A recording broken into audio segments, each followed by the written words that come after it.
Ehtiyot bo'lasiz faqat akajon. Birinchi marta emasmi choqishingiz? 5 minut qo'yib. Qarang, ko'zingiz qizardimi? O'tiring. Hayma, sheringlar ayting, ko'zim qizarmayaptimi deng, chopqincha. Akajon, dabobkaz. Shu videoni ko'rib, xayolimga bitta ideya kelib qoldi.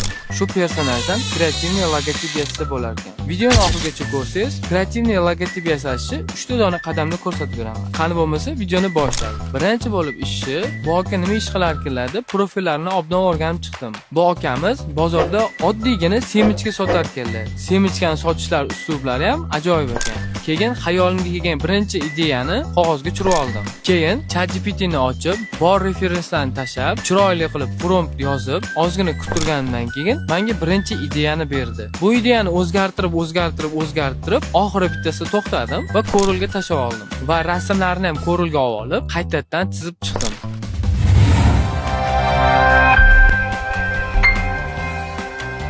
Nima deb o'ylaysiz? Logotip qanchalik kreativ va chiroyli chiqdi? Kommentariyada o'zingizlarning fikringizni yozib qoldiringlar. Obuna bo'lish ham esdan chiqmasin.